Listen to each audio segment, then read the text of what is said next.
Hello, જય શ્રી કૃષ્ણ. અને 6:30 થઈ ગયા. તમે મારી પાસે ઘડિયાળ જોઈ શકો છો. સાંજના 6:30 થયા છે. કદાચ દેખાય તો હજી યા આપું. બહુ પ્રેક્ટિસ નથી મને, એટલે કદાચ નહીં દેખાણું હોય.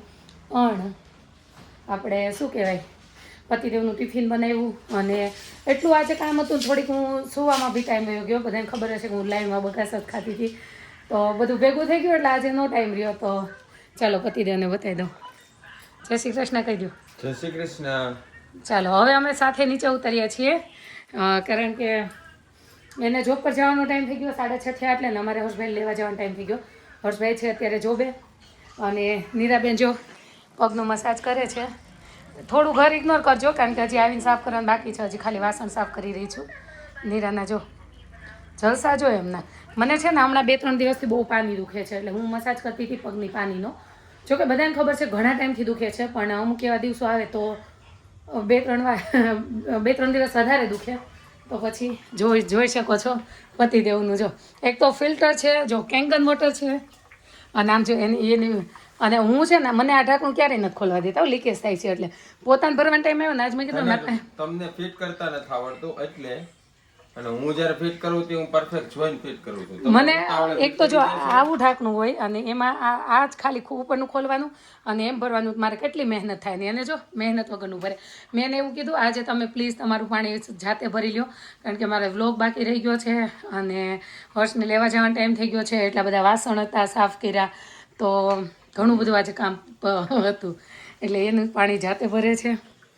અને ચાલો હર્ષને લેવા નીકળું, તો આપણે ત્યાં પાછા મળીએ. નીચે ગાડીમાં પણ મળીએ. મેં ગાડી એમ તો બહાર જ મૂકી છે, ગેરેજ ખોલવાની કંઈ જરૂર નથી. અને બધાને ખબર હશે હું બીતી છું, એટલે મારે થોડું લોંગ ડ્રાઈવ થઈ જાય. હું બીજો રસ્તો મેં પકડ્યો છે, ગોઈતો છે, કારણ કે અહીંયાથી તો મને બહુ બીક લાગે છે. એટલે આમ ફા થઈ જાય. હકીકત જેને ફેર ચડતા હશે ને, જેને ઓલું થતું હશે, બીક લાગતી છે ને, ખબર જ હશે કે પેટમાં કેવું થાય. એમ હું એમ સમજાવી નહોતું, એટલે હું એમ કહું કે દીપક મને પેટમાં છે એમ થઈ જાય છે. એટલે ચાલો, જો એનું ટિફિન લીધું છે, એનું પાણી લીધું છે. હવે હું મારી ચાવી લઈ લઉં. ચલો નીતાબેન, બંધ કરો, હાલો આપણે જવાનું છે. જેકેટ પહેરો. અમે જઈએ છીએ. એમનું ટિફિન અહીંયા રેડી છે. હમણાં એ બી નીચે ઉતરશે, પણ મારે થોડી હવે ગાડી સ્લો ચલાવવાની હોય, એટલે કીધું ચાલો નીકળી જઈએ. નીરાબેનને જો જેકેટ ન પહેરવું, બાકી હું તો પહેરી ગયું. Oh my God, any arms loss થઈ ગયું. જો નીરા પાસે બેમાંથી કે હેન્ડ નથી, હાથ નથી, એવું ઇંગ્લિશમાં કહેશે, એનું આર્મ્સ નથી. તો તમે તમારે કોઈને આપવો હોય તો આપી શકો છો નીરાને. આર્મ્સ જોઈએ છે તારે કોઈને? હે ને? ઓ એને મોટા હાથ જોઈએ છે. એના આર્મ્સ લોસ થઈ ગયા છે, તો છે ને ગ્રો બેક થઈ ગઈ. જો નીરા જલ્દી અમારે ગ્રોન અપ થઈ જાય ને જલ્દી લોસ પોતે થઈ જાય. અમારે એવું છે નીરાબેનનું. તો આપણે હર્ષને લેવા ઉપડીએ છીએ. નો, અમારે એને અંદરમાં જ બહુ જવું હોય. લે, ડેડીને લોક ખુલી ગયો. હમણાં મને ખીજાશે તો લોક નથી કરી કાઢી. અમે છે ને બે એકાબીજા પોતપોતાના કાર સાથે, પોતાની કાર સાથે એકબીજાની ચાવી રાખીએ. એટલે ઘણી વખત મારે તો ભૂલ નથી થઈ, પણ પતિદેવને ભૂલ થતી હોય કે ચાવી ગાડીમાં રહી જાય. એક વખત થઈ હતી, હા, પછીથી એવું કરી નાખ્યું છે કે રાખીએ છીએ. તો ચાલ, લાઈટ થાય એટલે હું દેખાવ. સેન્સર કેમ ગયું?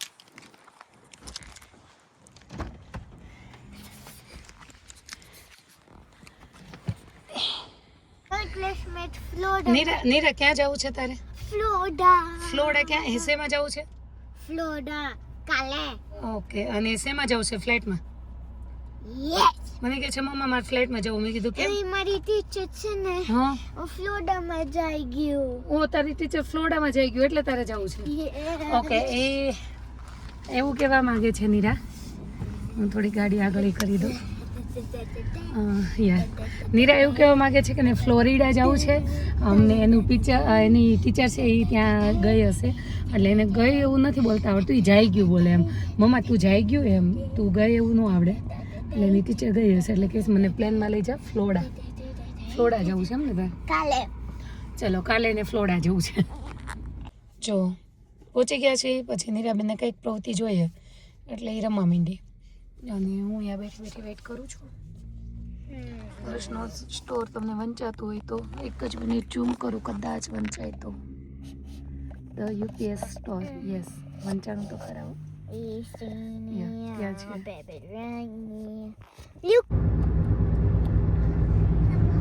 મમ્મા કયા રસ્તા કાંઈ છો તું? આ છે ને જો હું હર્ષને લેવા જાઉં ને એટલે બધાને ખબર છે મારી ફેમિલીને, કારણ કે એ લોકો એવરી ટાઈમ મને પૂછતા હોય સવારમાં બધા મળતા હોય એટલે લાઈવમાં, તો મને બધાને ખબર કે હું તને લેવા જાઉં તો હું પીવું છું. એટલે હું શું કરું ખબર, હર્ષને લેવા જાઉં ને ત્યારે રસ્તો બીજો પકડું અને રિટર્નમાં રસ્તો બીજો પકડું. તો આ એટલો લોંગ રસ્તો છે, એટલો સ્પીડી છે અને રશવાળો છે કે અહીંયા એટલું ટ્રાફિક પણ હોય, તો મને આ રસ્તા ઉપર જરાય બીક ન લાગે અને બિંદાસ ગાડી ચલાવું.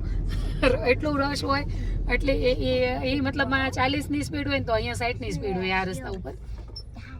તો અહીંયા હું ગાડી ચલાવી લઉં છું, પણ ત્યાં નહીં. રીઝન શું છે ખબર, મેં કે ત્યાં મને છે ને પાછળવાળાની ગાડીથી મોસ્ટ ઓફલી બીક લાગવા માંડી છે કે મને એમ થાય પાછળ હું સ્લો ચલાવીશ તો પાછળવાળા મને આવીને ટકરાઈ જાય તો એમ. અને અહીંયા કેવું છે, આ 4 લેનની છે, 4 લેન આ બાજુ હોય ને 4 લેન ઓલી બાજુ હોય. તો અહીંયા હું ધીમી ગાડી ચલાવી હોય તો ચલાવી શકું. શું કામ, તો મને ખબર છે પાછળવાળાનું ઉતાવળ હશે તો બાજીનું લેન પકડી લેશે. એટલે મેં તને લેવા આવું ને ત્યારે 1 લેન છે ને એની મને બીક લાગે અને એવરી ટાઈમ હું જોયા જ કરું. પાછળ ગાડી નથી ને, પાછળ ગાડીને જેવી પાછળ ગાડી હોય ને મારી મળ્યું ધ્રુજવા, મને એમ થાય કે આમ પાછળથી અડી ગઈશ ને મારી ગાડી, એટલે તો મેઇન રીઝન એ હતું. હા, તો મમ્માને ટૂંકમાં ગાડીનું ક્લોસ્ટ્રોફોબિયા છે. અને જો અત્યારે વાગ્યા છે 7:15 જ સાંજના, પણ હજી અંધારું થતું આવે છે. અને તમે મારી સાથે જોડાયેલા રહેજો તો તમને ખબર પડશે કે હું રાતના 9 વાગે પણ તમને સૂર્યના દર્શન કરાવીશ. સૂર્યદાદા આવી જશે. હા, અમેરિકામાં રાતના 9 વાગે અમારે સૂર્ય આથમતો નથી, 9 વાગ્યા પછી આથમે છે.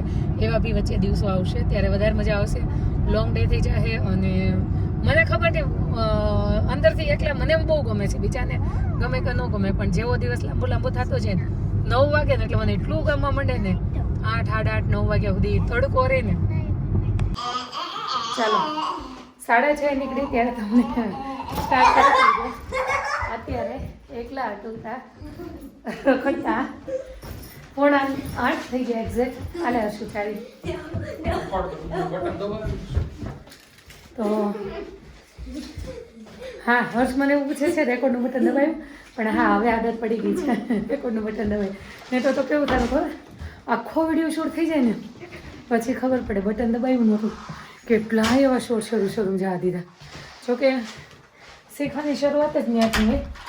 બેને લાઈવમાં પૂછ્યું હતું કે મારે વિડીયો શૂટ કરવો છે ત્યારે હાલે હું આમ રાખું છું ભાઈ, હર્ષ આમ કરીને ગયો કે મને લેતી નહીં એમ. તો ઘણી દિક્કત આવતી હોય વિડીયો શૂટ કરવામાં. મેં કીધું એમ સારા બને ન બને બધા જજ કરે કે તમને નથી આવડતું શૂટ, તો ભાઈ નથી જ આવડતું એટલે શીખવા માટે તો બધું કરીએ છીએ. અને ક્યાં આપણે પ્રોફેશનલ લઈને બેઠા છીએ સૌરવ જોશીની જેમ, ક્યાં આપણે એટલા બધા મોટા થઈ ગયા છીએ બ્લોગર. કરી દઉં ચલો. ઓકે, જય શ્રી કૃષ્ણ.